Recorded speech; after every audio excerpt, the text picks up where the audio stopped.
Obviously, if they already have a preconceived notion that vets are just in it for the money, then it will be very, very hard.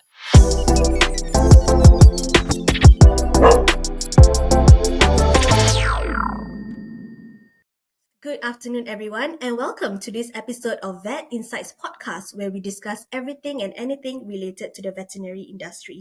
My name is Fira, and I'll be your host for today. So, in this episode, we will be discussing on the topic, choosing a career in veterinary medicine from the perspective of our young vets. Oh, So, I think overall, just choosing a career generally requires a lot of decision, and I think especially in veterinary medicine, that decision comes with the requirements of passion, dedication, as well as a deep commitment to animal welfare. So for many aspiring veterinarians especially, the journey usually starts with their profound love for animals and the desire to make a positive impact on their lives. But it also involves a lot of careful considerations of the challenges, but ultimately the rewards that comes with it. So we have two guests here today with us. They'll be able to share on their topics and their experience regarding choosing this as their career path. So shall we have Chris and Maine to introduce yourself? So I think we did discuss this earlier. Chris, you'll let Maine introduce herself first. yes.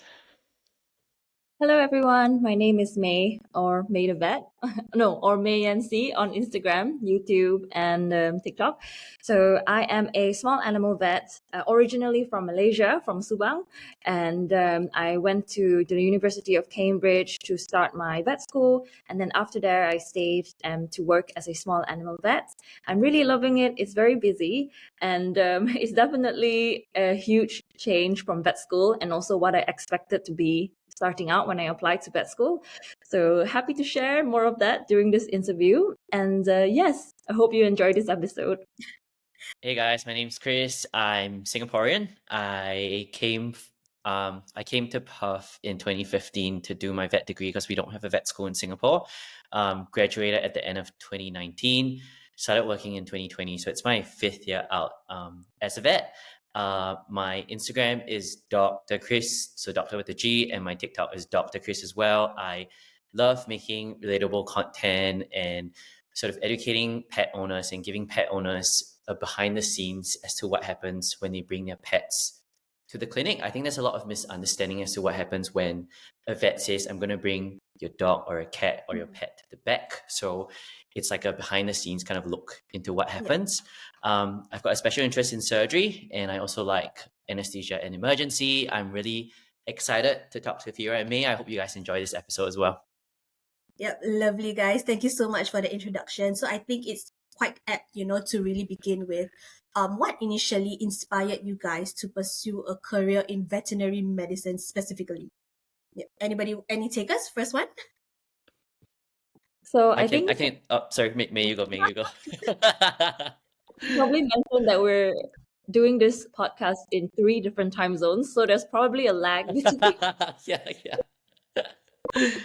So, well, for me, I grew up in Subang, so it was like a city, and the only animals that I had exposure to were like stray animals because typical Asian parents. Well, I feel like these days more people have pets, but when I was growing up, not many people had pets around me, and so I would sneak away and sort of like look after these stray cats without my parents knowing, and I realized that I really want to help these animals, and I felt like a bond through looking after them, when they were injured, because stray animals get like hurt and into accidents and things. So, and then through that, I decided to do work experience with the vet clinic, the zoo, and animal shelters, and it sort of reaffirmed my decision that this is the environment that I want to work in growing up. I didn't think about any financial implications at all, so it's probably something doing down this path. But for the most part of it, like the fun and the meaningfulness and feeling so rewarding after a work day is definitely worth it for me. What about you, Dr. Chris? So Chris is fine. I actually wanted to be a marine biologist. And then I decided I wanted to be a forensic scientist. So I didn't actually start out wanting to become a vet. But then I told myself, if I did marine biology in Singapore, because Singapore's quite small, there might not be many opportunities to advance my career. So one of my friends was like, why don't you, try to become a vet? And something that I highly or strongly recommend people do if they want to become vets is really to immerse yourself in the different fields of the industry before you jump into applying for the degree. Because for me, I volunteered at the RSPCA. I asked to do placement in a small animal clinic, and I also worked at the zoo.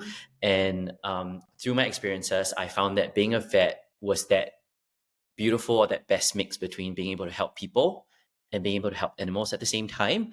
I think one of the things I really, really enjoy about being a vet is your patients can't tell you what's wrong with them. So it's actually super satisfying when you find out what the problem is and then you treat the pet and then the pet becomes better. I just think that before I became a vet and when I looked at vets do that, I just thought that they were superhumans because the dogs and cats can't talk to them. Yeah.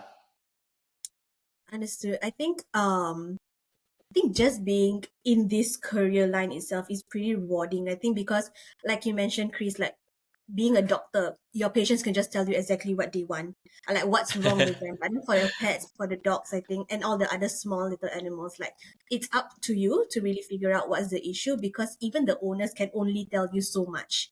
They'll only be like, Yes. "Oh, Yeah. this is happening," but then like it's usually quite surface level. So I think I really like salute you guys as well, because it's really your patience determines what you guys do as well as your expertise. So I think one of the questions I wanted to ask was there any pivotal moment or experience that really made you decide, like, you know what, this happened, I want to be a vet? But I think for me, earlier you mentioned that, growing up, you saw all these animals. Was that the pivotal moment for you, or was there any others that really made you decide to become a vet? I think I wrote about this in my personal statement. It was actually like an actual incident that happened to me. So I was trying to remember now, maybe I was 10 or 11 years old. And then one day I found like a white fluffy kitten lying in a corner at the back. So I approached it, and then, oh my goodness, it had lots of like ants crawling around it. Oh. Oh Like, no. I know it was still breathing and it looked really fragile. And me being 11 years old and feeling like so helpless that I couldn't help this kitten, and looking at how much suffering it was going through, kind of triggered something in me to be like, I'm gonna learn and equip myself with the knowledge so that I can actually help these animals, so that I can be a voice for them.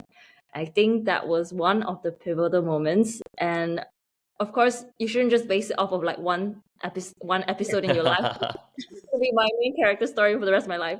You have to do the research in it, because that is in like a shelter medicine setting, whereas actually most people end up in like clinics or teaching and things. We're working with people. So I really like how Chris was saying that you feel rewarded helping people, because that is one of the main things of the job that most people don't realize, is you have to deal with people, and people are great. Like, Yes. well, 80% of the time people are great. There's a rare 20% that maybe they had a bad day and they want to take it out on you, things like that. So I think it's very important to realize that you will be working and feel comfortable working with people. I think that's what you need to prepare yourself for. Understood. And I think, being at 11 years old, to be that empathetic and realize that, like, when you see a cat, I don't know if I would get that kind of that feeling at 11. If I were to see a cat, I'll just be like, oh no, mommy, look. But I think that's really nice. What about you, Chris? So for me, it was actually two moments. So, um, one was when I was working at a student at a placement at a clinic, and at that point in time, I was not in vet school yet. So that clinic was really nice in allowing me to volunteer with them.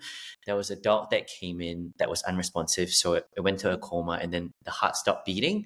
And basically, what happened was the nurse brought it to the back, and then everyone just stopped what they were doing and they jumped onto the case. The vet was doing CPR, and I was just standing at the side, like I was shocked because I was like, these guys were working like a well-oiled machine, like they knew what they had to do, and they actually brought the patient back, and the owner was super grateful, and that sort of like made this click in my head that that's something that I want to be a part of. And then I guess the second thing is one of my friends did say, if you love animals so much, why don't you go and be a zookeeper, or just work with animals. But Yeah. when I worked at the zoo, I was actually a tour guide at the zoo, so I had to bring people around the park, talk to them about the animals, talk to them as well. And then I realized being a vet is that nice balance of you get to talk to people, and then you get to work with animals as well. So it was really two different moments that made me go, actually, this is what I want to do. I'm going to try and do it and then just see how far I get. And I'm a vet now. It's actually quite amazing to think about it when you look back. Yeah, it really is. Yeah. That moment of realization, and you're like, you know what, let's make this a reality. And that's what's happening for you guys right now. Yes. Yeah, Which is like, for sure. really, really exciting. Yeah, so basically, how do you guys, envision your role, like, as a veterinarian to the contributing to the well-being of both the animals as well as the owners? Because of course, as vets, your priority is the animals for sure. But how about, perhaps educating the owners regarding their own pets? Do you want me to go first? Okay, so for me, I like to think of my job as like a middleman between the Mm-hmm. pet and the owner. I do feel like a lot of the things people come in for, they don't necessarily know when they get pets. So Yeah. there were lots of things that I didn't know about when I wasn't a vet. So growing up, I didn't know that you can't give cooked bones to dogs, for example, or that if a male cat is blocked, that's an emergency. So when they come in, a lot of the time, I'd say about 70% of my consult is educating the owner as to what Okay. this could be, and then helping to work around the owner's budget, expectations as well, to come to a resolution for the pet. So I like to think of my role as like a middleman between the pet and the owner. That is also one of the reasons why I started my channel, because I did feel like there were lots of things that people didn't know about that I could potentially educate them on using social media, because social media is such a powerful tool, that Right. there is a lot of misinformation on social media. And I was hoping that with my channel, I could help correct this misinformation. Mhm. Yeah. Understood. I have a quick follow-up. Okay, maybe it's not a bit too relevant, but have you ever dealt with owners who are not willing to accept what's happening to their pets? Like how do you deal with that? Can you define that a bit more, Fira? Do you mean like they are stubborn and they don't want to listen to you, or do you Yeah, mean kind of that like the pet's dying? delusional. Yeah, how do you like deal with owners who refuses to believe that there's something wrong with their pets, or to them it's a superficial thing, but what you're explaining to them is actually quite severe. So how then do you manage that? So that part's very tricky, because I think when Mm, people come in, they have a sort of expectation that they want. And obviously, if they already have a preconceived notion that vets are just in it for the money, then it will be very, very hard to convince them. So often when that happens, I will actually ask them, what are your expectations out of this mhm, consult? Like, what do you want me to tell you? And mhm. um, how can we come together as a team to fix your pet's problem? So I like to Understood. always put things in like a little flow chart. So say there's a problem, Okay. I like to go, these are the different potential conditions that your dog or cat or pet could have, and these are the tests that I need to run to roll that out. Obviously, there are clients that will not believe you, right? And then if that's the Yes. case, I often pull out good old Google and just go look for a scientific journal article, print that out, and be like, look, this is the latest research on this. If you don't believe me now, that's okay. Take your time to read up on it. And then once you believe what I say, or if you want to change your mind, you can come back and have a chat with me. And I think for aspiring vets out there, Fira, one of the most important things that I can tell them is the trust between the owner and the vet is very important. In my Yeah. opinion, if an owner doesn't trust you, you cannot establish that relationship. And it would be better for the owner Understood. to go to a different vet that they can trust than continue to see you because they don't trust you. So there's really no point Mhm. in that. And I think May probably can give her inputs on this as well. Yeah. Yeah, no, I was gonna say with the whole educating owners part, because I am still surprised. Well, I suppose from our point of views, we already know what kind of disease dogs and Mm, cats get, what things to prevent them, like cooked bones and things. But a lot of owners, this might be their first time having their pet. And Yeah. you're right, there's lots of misinformation on the internet these days. Anyone can just hit publish. So yes. it's so important. I feel like more vets. I know the vet job is already so hard that Yeah. people probably don't have the bandwidth or the headspace to like post online and deal with like online trolls. But if there are more credible sources online, even by like organizations or Mm, different veterinary societies, it can definitely help educate the public so that Mhm. when they come into the consult, they already have some correct ideas and scientific, evidence-based ideas in their head. Mhm. And I feel that I do see a change. That I had a client, an elderly client, that came in the other day. Mhm. So basically, dogs can get this condition called cherry eye, where it's like Okay. their third eyelid gland sort of like pops out. Oh And no. in the past, people think that you snip it off, which is totally wrong, because you snip Mhm. away the tear glands and you get like a lifelong condition called dry eye. So Okay. long story short, this elderly man came in and be like, I think my dog has dry eye. And then I think my dog has cherry eye. So I looked at the dog, and the dog definitely had cherry eye. And then he said to me, I know you're not supposed to snip it off, right? You're supposed to do a surgery.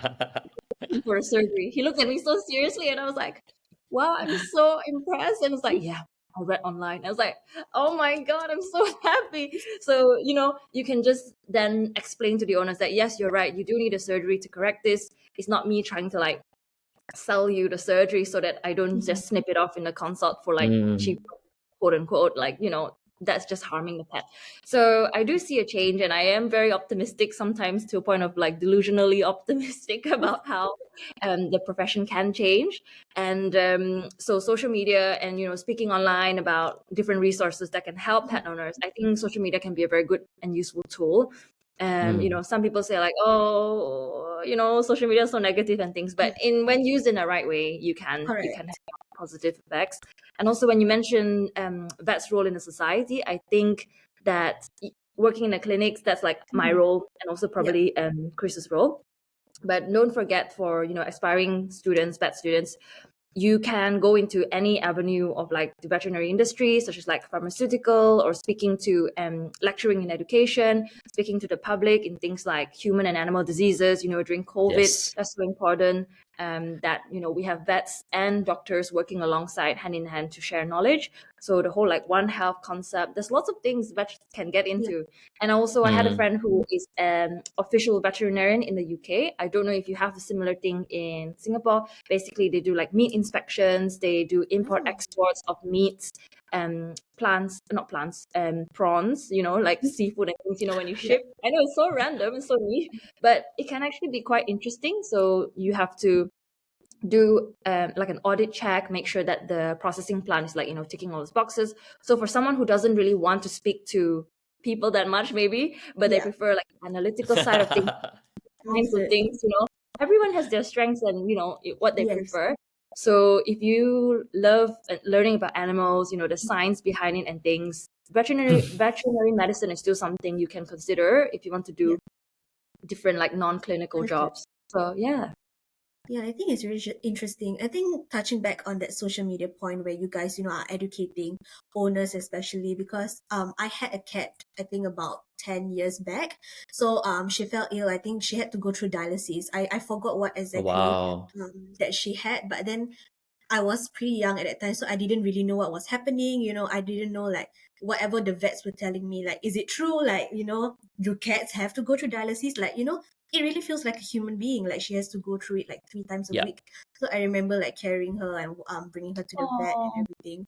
Yeah, before she officially passed, which is really really Aw. sad. But then yeah, ever since then I told myself I don't think I could have another pet because I think the Oh, attachment to Fira. Yeah. the attachment to the pet thing is really it's Mm. really something quite special. So I think the Yeah. education part of it definitely is something that will definitely help owners. Like you said, social media when used right can definitely be educating. Instead of And it being destroying. And I also feel like the industry is changing, like the profession is changing. You see more and more pet owners who are perhaps like our younger generation kind, Yeah, that like more are on involved. social media a lot and also want to Correct. do more for their pets. But probably some people like humanize their pets to one extreme, whereas previously, I think the previous generation of pet owners don't really humanize their pets that Understood. much. Yeah. And lots of factors, cause this to happen. Obviously, maybe the technology now is much better, living conditions are much better. People don't need to worry about, other things. So they focus more on their pets, and some owners decide not to have children, like human children, Yes. so they have fur kids. Possibly I was me gonna in the say that future. maybe pets are the new kids now, so people are more willing Yeah, to spend on the I pets. agree. Yeah. Possibly me. We shall see. I'll keep you guys updated in a couple more Yeah. minutes. Updated, Vera. Yeah, but I think since we're still on the positive side of things, what are the most rewarding things, being as a vet or even a vet influencer, like things that you see and it makes you go, I am so glad I did this. So I think for me in the clinic, I get lots of satisfaction speaking to clients, speaking to Yeah. pet owners about their pet. Like when they tell me a funny story about their pet in the consult, it just gives me a relief, from all the stress and all the hard things that you have to see during the day. And also having some downtime with the animals wherever possible, like giving your patient a cuddle after they come out from the anesthetic, after they come out from the surgery, little things that really makes me really happy. Yeah.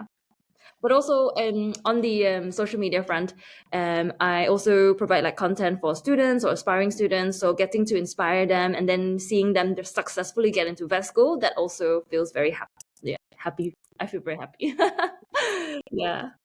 I think just the whole feeling of the satisfaction of it at the end of the day, I think that's what really gets you going.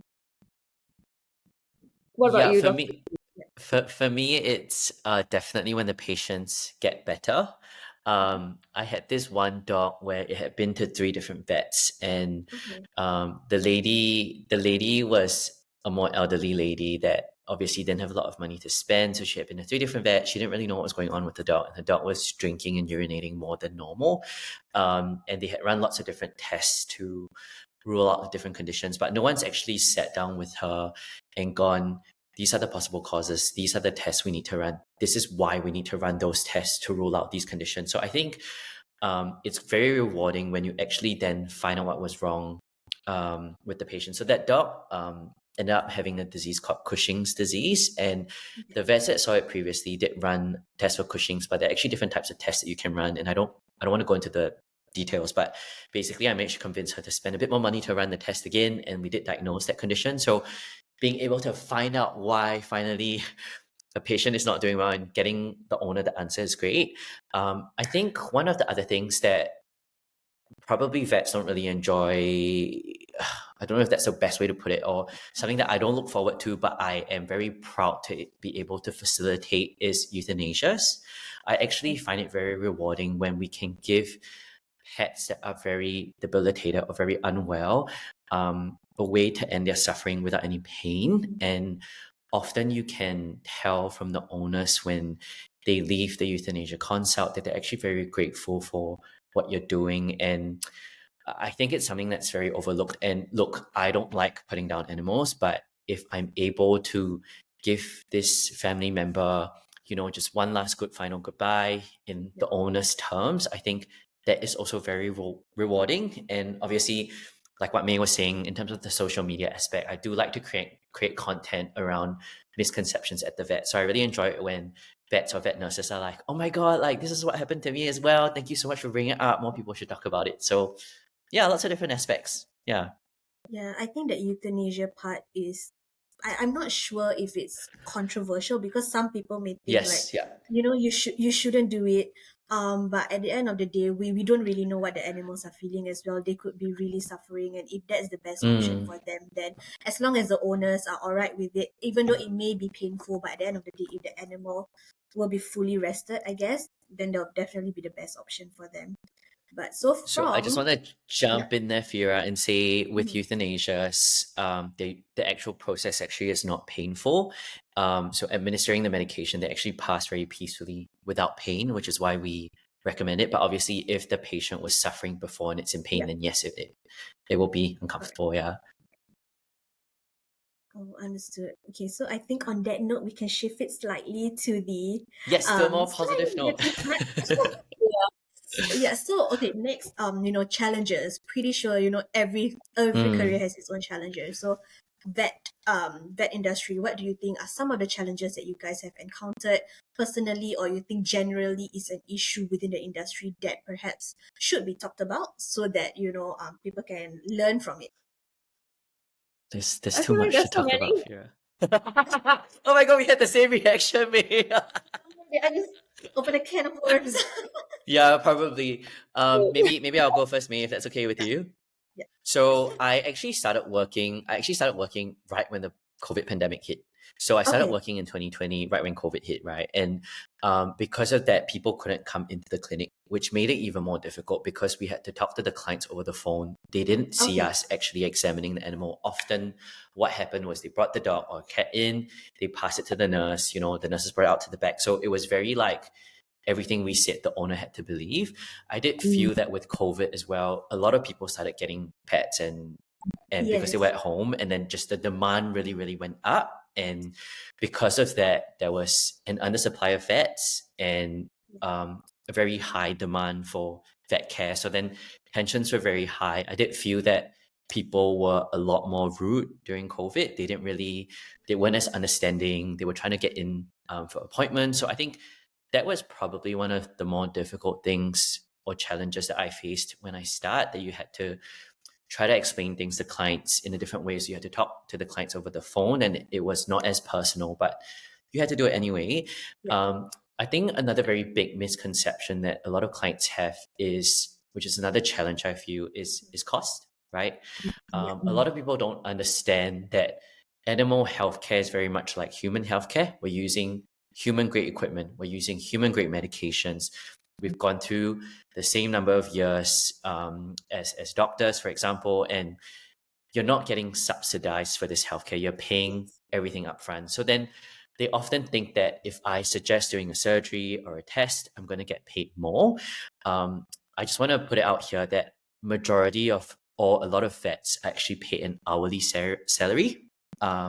Are there vets that are paid more when they run more tests? Potentially, maybe in emergency, for example. But personally, for me, I get paid per hour. So if I do 10 surgeries today, or if I do 4 surgeries today, I still get paid the same at the end of the day. So there's no Yeah. incentive for me to recommend a test. So often when I recommend a diagnostic test to a client, it's because I really feel like the dog needs it for me to find out what's going on. So I tend to try to educate my clients around this, especially when they come in and they're like, oh, you just want to run that test because you earn more money. So that's probably another challenge that I feel like vets face as well, more on the Yeah. cost side of things. Yeah, which is why pet insurance is so important. Yeah, I just want to Yeah. jump in on that point because oftentimes as a vet, you feel very conflicted as well because you have Mm, clients come in and be like, I only have this amount of money, I can't do anything else. And mm, then you feel so stuck because in one point, you know the answers in your head of like, based on this clinical condition, you need to run this blood test, this urine test, then you can possibly get an answer. But this person already told you they can't afford it with their budget, and then you feel guilty because you don't want to tell the owner that actually we need to do this and this and this so that we can do for your pet. And then they'll be like, oh, I feel so bad because I can't afford it. But if you don't tell the owner that they need to run this test, you're not doing right by the pet, isn't it? Because you're not yes. like actually doing what you're supposed to do to help save the pet. So you often get in this kind of like stuck in a like a rock Mm, and a hard place situations of trying to figure out what is the best thing to do. yeah. And yeah, and I think that's just one of the realities of it. So pet insurance is so important. And to summarize, yeah, we don't get paid more. I mean, Chris and I don't get paid more for, and honestly, we just feel so, we harbor the guilt and the burden as well. Yeah. I think maybe more for me because like like you said, I'm empathetic and I do Mm, feel the owner's sadness and also their frustrations at times. And that emotional feeling that you harbor inside, no one's paying for that. So, it's like you got to Yeah. work on that and process that emotion on your own. So be careful and take care of your mental health when it comes to these Correct. yeah, situations, definitely. and I guess jumping on what May was saying about your own mental health, something that people don't think about as well is we might see a very, very sick patient with an owner that's very, very upset, and we need to basically switch our emotions and be very empathetic. And then the next consult could be a new puppy that someone's just got, and then you need to basically do a 180 and be like, oh my God, you've got a new puppy. You need to be happy for the client. Because I've Yeah. had friends or vet colleagues receive complaints before because, for example, they did a euthanasia and then the next consult was a puppy consult. And then the client actually complained because they said the vet was not happy enough that when I brought my Oh my, puppy in. So that's also something Okay. that I think people don't think about because Mhm. we need to constantly be switching our sort of emotions and personalities. And that Yeah. takes a lot because at the end of the day, I'm often quite both physically and emotionally exhausted. So Mhm. that's Understood. definitely one other challenge I feel. I don't know if you agree with me, May. no, yeah, that's Yeah, very, yeah. and you would think that it shouldn't happen because you can plan your diary, you can organize which Yes. consultation. But that's never the case, hey? Everyone tries their best. Like a management will try their best to avoid it, but you Mm. you somehow will get a call when just as when your clinic is about to shut, being like, "Oh, my dog is really suffering. I really need to come down now," Oh, and then you Yeah. can't really say no. I think that's another part as well, that we are, well, personally, I'm very bad with boundaries because we want to help everyone. yeah. Sometimes when we say yes to everyone, then you get like 5 different people booked in emergencies, and you got to see them on top of your other already Understood. booked in Yeah. consultations. Mm. And then you run behind, like everyone is unhappy because it's running behind, but then you can't just like leave that pet, and not help it Yeah. because it's like so much in suffering. So it's very tricky. Yeah, it's very tricky, isn't it? So I think the term that would be used to describe is compassion fatigue, which I think Yes. so we did touch on it during the Singapore Vet Show last year, and I think just like you guys as well, I think the vets that attended the show last year had similar feelings. So there was a lot of Mm. Mm. feedback to bring that topic back. So shameless plug that we will have compassion fatigue conversations again Nice. during the Singapore It's Vet Show this awesome. year. That's good. Yeah, We should because talk I about it. think Yeah. that compassion fatigue, every one of us will always drain our work drains us, as much as you guys love working with animals, but at the end of the day, seeing them really sick also takes a toll on your mental health as well. On top Mm. of dealing with the sick animals, you also have to deal with their owners, some owners who may not be as easy to work with. So at the end of the day, it's really very draining, and then day by day it's just very difficult to get by. So I think compassion fatigue is something that will definitely help the vets.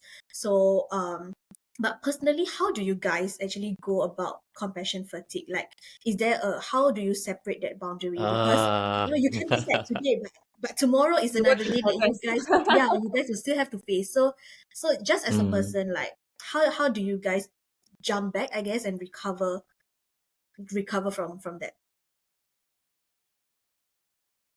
You wanna go first, May? Talk to other people. I would say Mm-hmm. talk to my colleagues.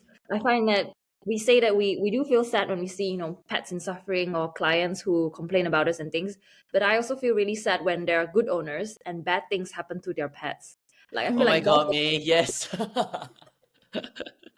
It's always the good owner, like the lovely owner, and the pet that's lovely that bad things happen to. I don't know why that's the case. Yeah.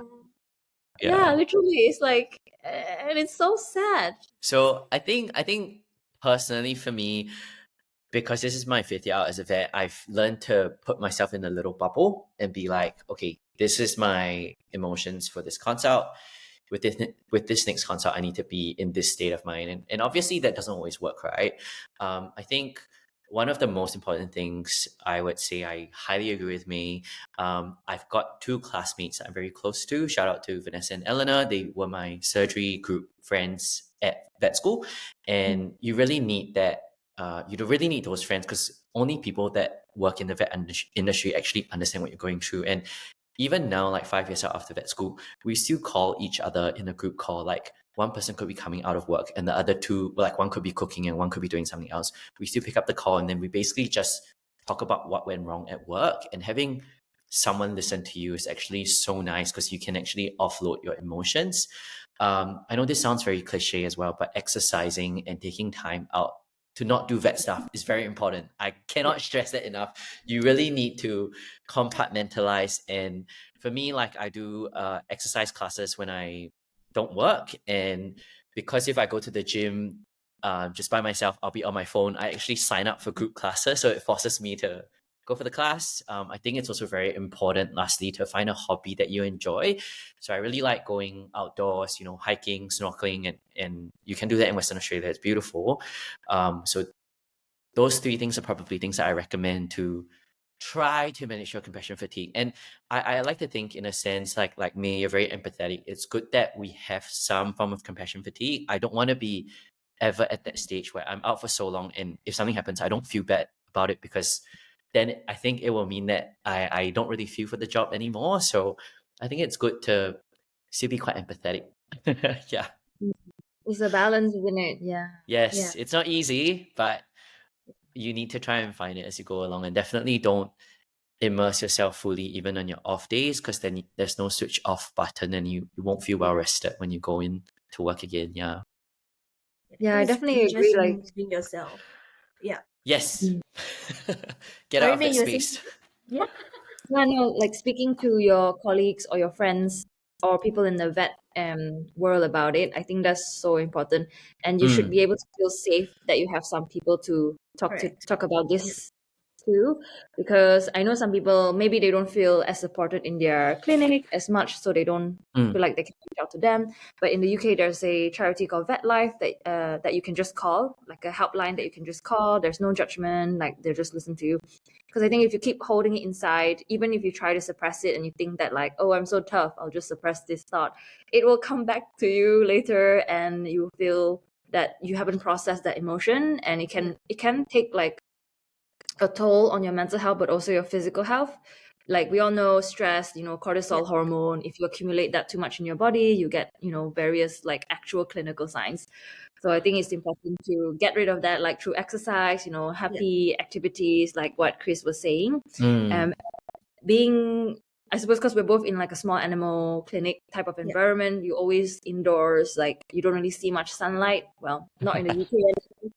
So it's so important to get out, like it's just stand in the sun and get your vitamin D. Like Yeah. it's so important to do all of that. Yeah. And also one more thing I want to add is for me, I on days like where I really, really like had a bad day and I need to process it, I take a piece of paper or just like write on my journal, and literally just when you have so many thoughts in your head and you Mm-hmm. feel like you're in a spiral, Yeah. happens to me Agree. Yeah. maybe too often, but it's a work in progress, and I take my journal, just like reflect and have some prompts just to unwind my thoughts and actually see on the mm, piece of paper and be like, oh wow, this is actually what I thought, but it's not true, like logically, what went wrong today and like how I can improve on that, or what went well today.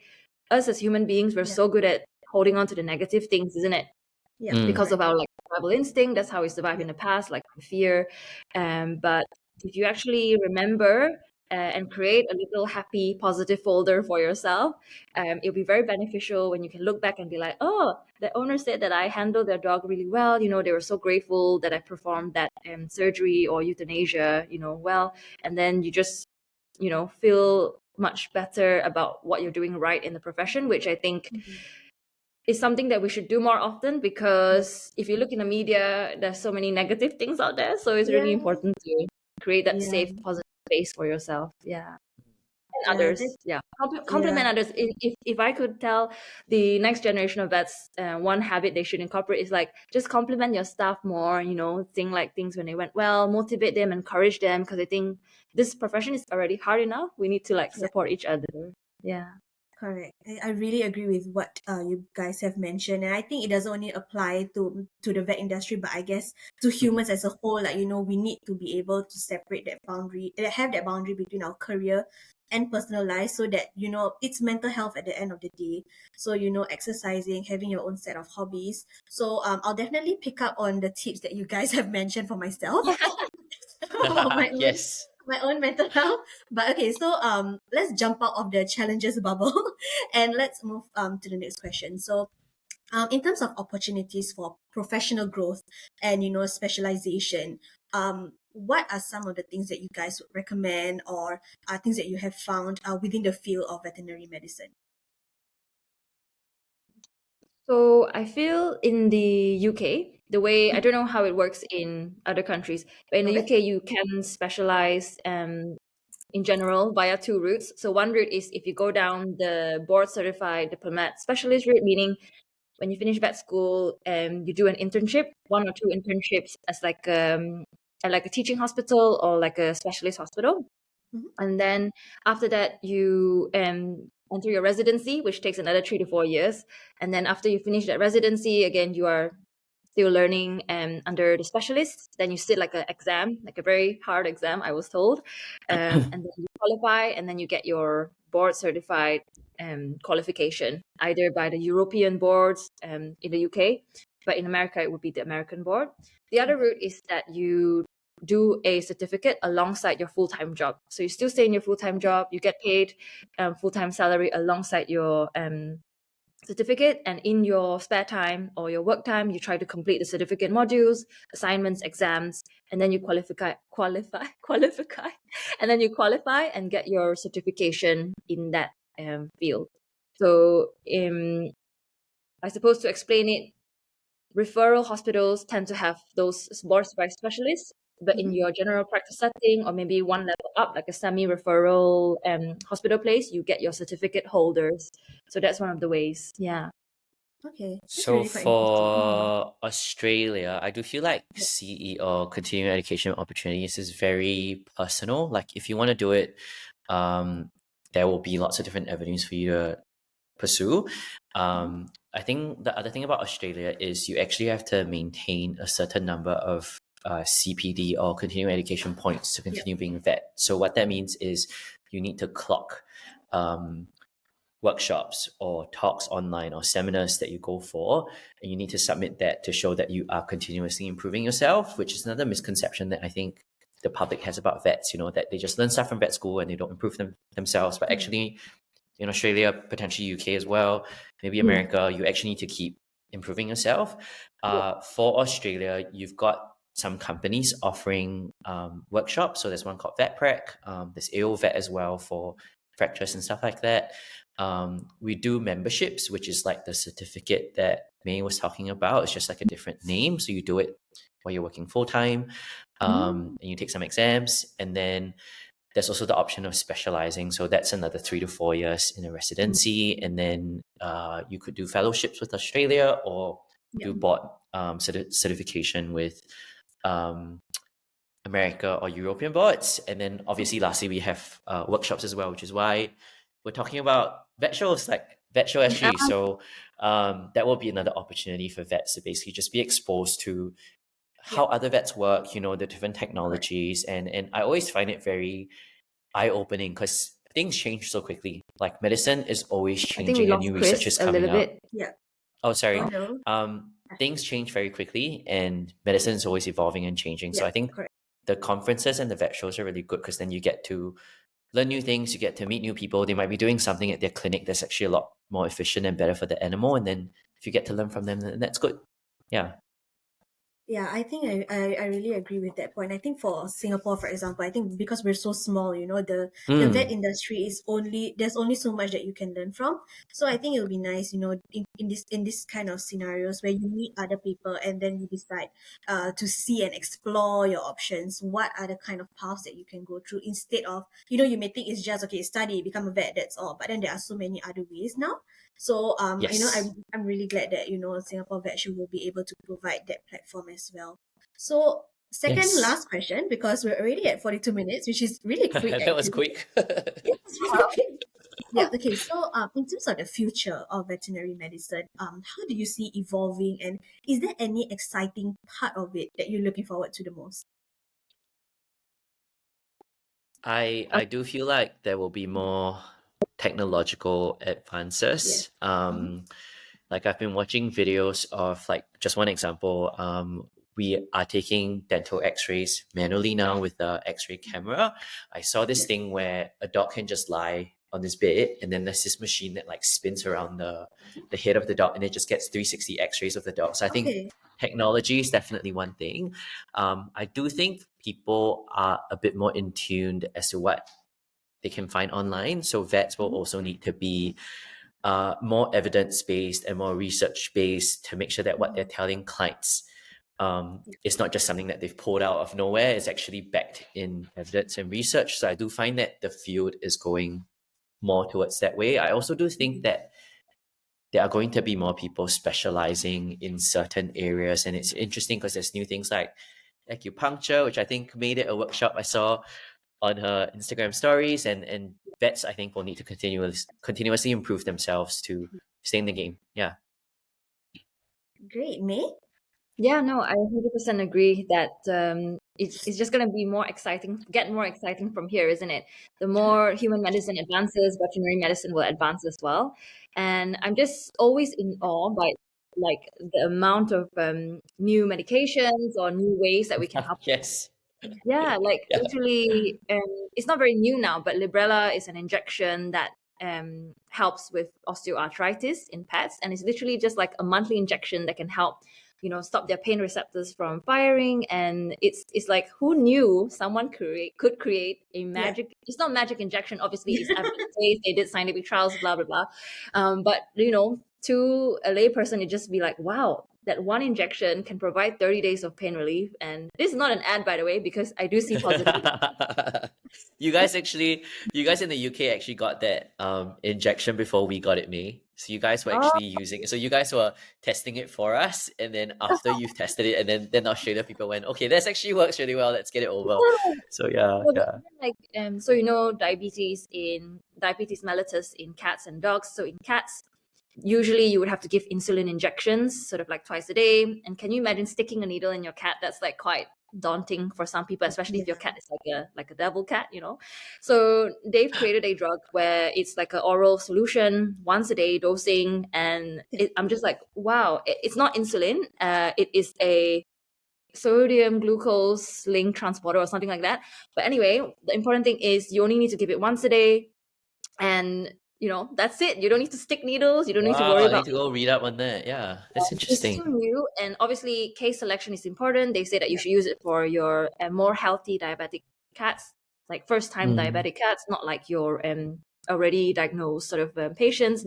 And obviously they've done the studies and certain precautions and things, just like any other drug. But it's so to me, when I see a cat with diabetes, oftentimes in my experience, owners will not want to go down the treatment route because they say that they physically can't cope, it causing stress to their cat, with their lifestyle. You need to account for all of these things. So to provide them an alternative with this single dose oral solution, again, this is not an ad, but this is just me feeling very excited about all the advances. You provide that owner a lifeline to be like, oh, actually, I'm going to try this to see if I can help my cat. And it's just something like, it's just not a dead end anymore. Oh, also one more drug, because this drug saved my cat. And it is the FIP drug, so feline pneumonitis, which is the cat coronavirus. And essentially, in the past, it just used to be a death sentence because we don't have no cure for it. But now, last year in August in the UK, it was legalized.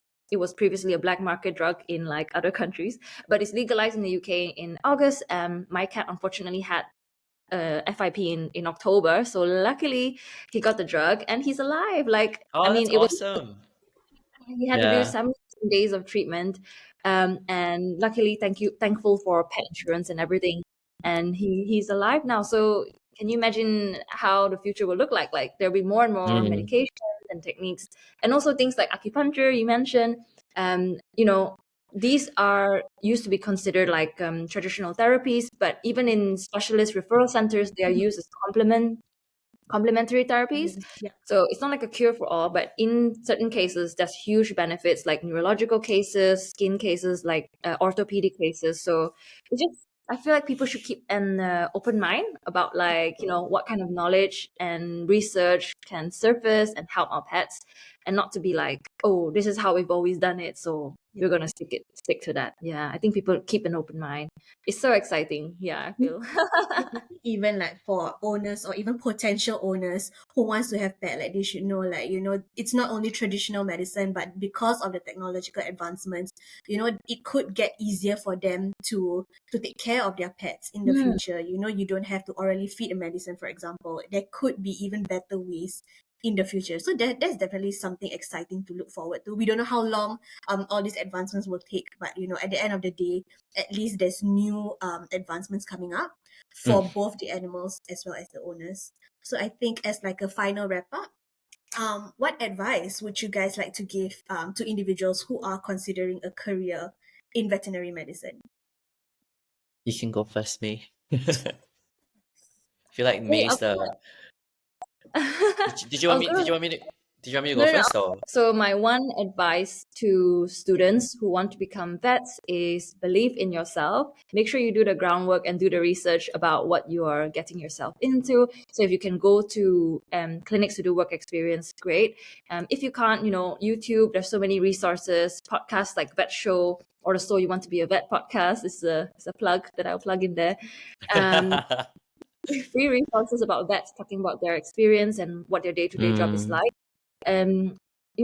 Don't take no for an answer if you strongly feel that you can do it and you really, really want it, because other people may have different expectations about this profession, or what they feel you can become.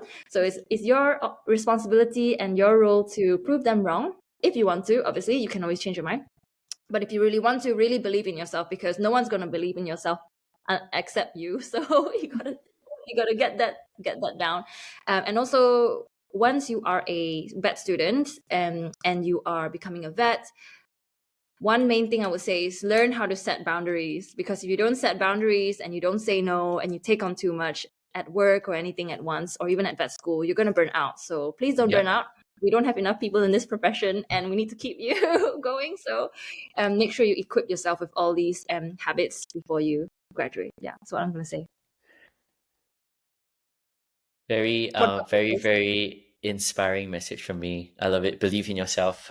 Because before I actually went to vet school, I actually got into animal science. So at Murdoch, you can transfer from animal science to vet if you do very well in your first year. And I think there was this trepidation of, can I actually do well enough to transfer? Because I'm going all the way there. I don't know anybody in Australia. I've never been to Australia before. No friends or family here. And then one of the vets that I did placement with actually told me, Chris, if you believe you can do it, you can do it. And look where we are now. So Okay. in terms of advice, definitely agree with me. Believe in yourself. I think one of the things that people don't think about is the fact that as a vet, especially as a small animal vet working with clients, is a lot of the job is talking to people and client communication. So don't join vet school thinking that, oh, I just love animals, I want to deal with animals, because I had quite a few classmates pull out of vet school, in like year 2, year 3, when they realized that, oh, actually a lot of my job is having to talk to people. So honestly, I'd say 70-80% of my job is talking to people. Yeah. And then on top of that, definitely agree with me in saying that you need to immerse yourself and try it out first before you jump into it. I do think resilience is a very big thing. I do think a lot of the new graduates, we need to be more resilient, because it's honestly not easy. Like we talked about in this podcast, having to switch that 180 between sad consults and happy consults, being tired at the end of the day, but still having the need to upgrade yourself. Like I know of friends that will read journal articles when they finish work. Like I don't know how they do that, but there's actually a lot of emotional discipline and your physical ability as well that you need to think about. I had classmates from Singapore that were very small girls that had to lift sheeps and pigs, and my lecturers would be like, you need to go to the gym more. So exercise is very important as well. Yeah. Great. Amazing, Thank you guys so much. Yep. Sorry, May. Did I just cut you off? amazing advice, Chris. Definitely. Yeah, go to the gym. I Gotta mean, go to at the the same gym time, today it helps then. with your mental health also, Yes, yeah, yeah, yeah. physical health, mental health. But anyway, guys, Yes. thank you so much for joining us today. And thank you to everyone who has been listening as well. Before I close off the recording of this episode, do you guys have any last minute things that you want to say to the audience? Perhaps leave your Instagram handles, any handles that you guys would Oh like. yeah, if you want more vet school or vet student sort of like content, be sure to follow the So You Want to Be a Vet podcast, or to follow my Instagram, MayNC, or on YouTube. I'm actually on YouTube. I forgot to mention. Also in the process of creating a data bank resource for new graduate vets. So if you're interested, search up those channels and then you can join the waitlist. Thank you very much, Vera, for the opportunity. Thank you. Thank you, May Chris. Thank you, Fira and VetShow SG, for the opportunity, and super excited to see what VetShow SG has to offer. I want to say I'm actually very excited for May's resources. Like maybe May should invite me to collab for a podcast. But if you guys want to know more about what happens behind the scenes at a vet clinic, if you want relatable vet content, my handle is Dr. Chris on TikTok and Instagram. I might also think about doing YouTube, but I think I'm not sure. I don't know. I don't have a lot of time at the moment being a vet, so we'll see how we go. Yeah. But anyway, guys, thank you so much. And thank you to everyone who has been listening in. I'm not sure if Chris and May will be joining us at Singapore Vet Show. Please let us know if you do. We'll definitely post a shout We out will on try our our social. best to join. Yes, please do. I would love to meet you guys in person. But yes, anyway, Yeah. thank you to everyone listening. Keep a lookout for the next episode, and we will see you really, really soon. Thank you, everyone.